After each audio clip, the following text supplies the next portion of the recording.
आवडला आनंदावर कोणतरी बोललं. काल संध्याकाळी आम्ही जुनागडवरून जामनगरला जाण्यासाठी बस पकडली होती. जामनगरला राजूदादाची ताई राहते. आज रात्रीचा मुक्काम आम्ही तिथे करणार होतो. दुसऱ्या दिवशी फ्रेश होऊन आम्ही सकाळी 6 वाजता ताईच्या घरातून निघालो.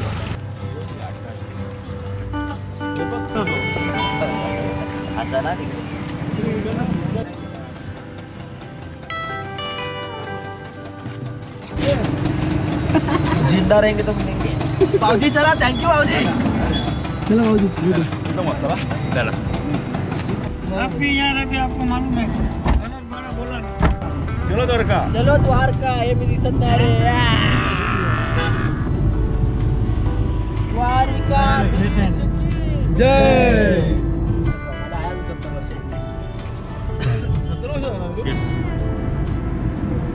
अतिरेकीला पकडलाय आपण. जेवण झालं आहे. अतिरेकी है. मारेगा मारेगा. छोड़ मुझे छोड़.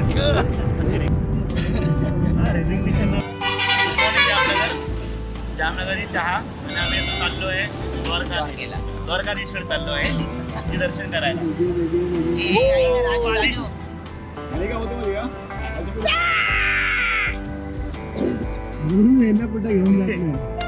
हे आता बघा, आता काय पण बोलता बघ. मी जर काय बोललो तर दादा बोलतो की मी बोलतो म्हणून. बोलू का? बोल ना. तुम्ही अटॅक करू, आपण अटॅक करू. बघ तू तर पक्का. राधे राधे भैया. आप हम बोलेंगे राधे राधे. जय श्री कृष्णा.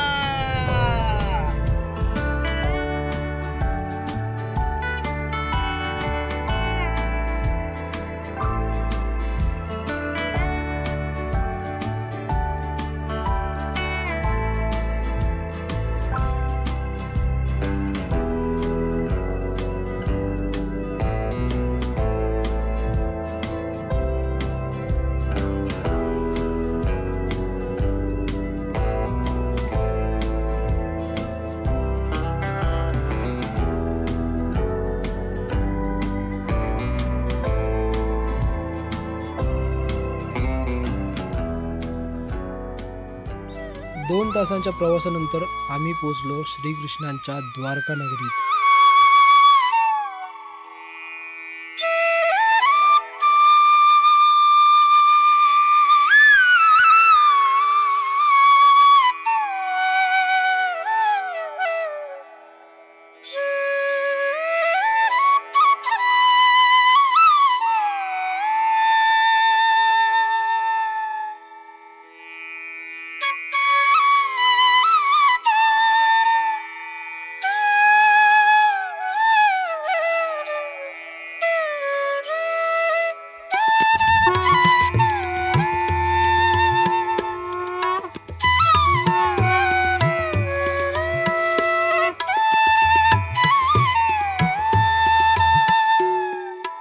द्वारकाधीश मंदिरामध्ये मोबाईल आणि कॅमेऱ्याला बंदी होती.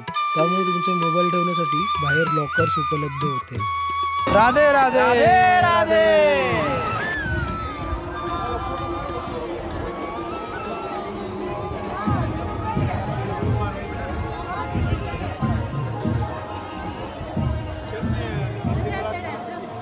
दर्शन घेऊन आम्ही गेलो गोमती नदीच्या घाटावर. तिथे गोमती नदी आणि समुद्राचा संगम आहे.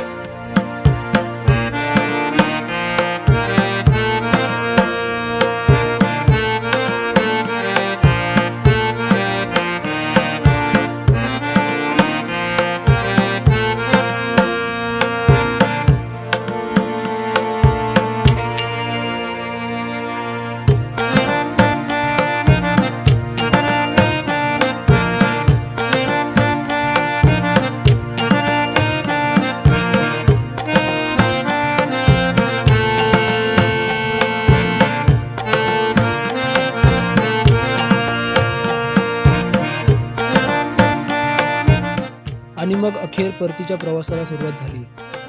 मुंबईसाठी आम्हाला राजकोटवरून ट्रेन पकडायची होती, पण आम्ही अजून द्वारकेमध्येच होतो.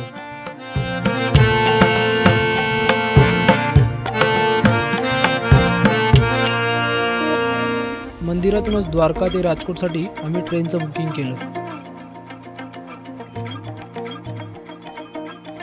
प्रवास जरी संपला असला तरी या प्रवासातून आम्ही खूप आठवणी सोबत घेऊन जात होतो. आठवणीत राहील ती 38 किलोमीटरची परिक्रमा, त्या 10,000 पायऱ्या, भावांसोबत केलेली मस्ती, दत्तगुरूंचे दर्शन आणि तो सूर्योदय. राजकोटवरून आमची ट्रेन 11 वाजता होती. अजून 3 तास बाकी होते. मग काय, आराम करायच्या ऐवजी आम्ही राजकोटच्या रस्त्यावर मस्ती करत फिरत होतो. हे आत्ता तर 10 मिनिटापूर्वीच आहे. तू मला हा आपल्याला काय बोलला? तू आला, तू काय बोलला? हा गार्डन आहे तिकडे, जुबली गार्डन आहे. गार्डन हा बोलले म्हणजे तू आमच्याकडे ऑप्शन नव्हता. आता आलो आम्ही लोक. अरे मी कुठे बोलला? मला वाटलं जेवायला येतोय. ते जाऊ दे, ह्याला तर माहिती नाही का हा बोलतोय जेवायला चालले आपण हॉटेल. कुठे बोलतो हॉटेल? सपना टुटा झाला त्याच्या बरोबर. चला आता नाही हे म्हणला बरोबर बोलला तू. हे सगळं सॉरी मी काय केलं नाही. कुठे आणि माझ्या नावावर बिल पाडतोय. हा बोलला, हा बोलला. आणि नंतर बोलतो कोणतरी बोललं.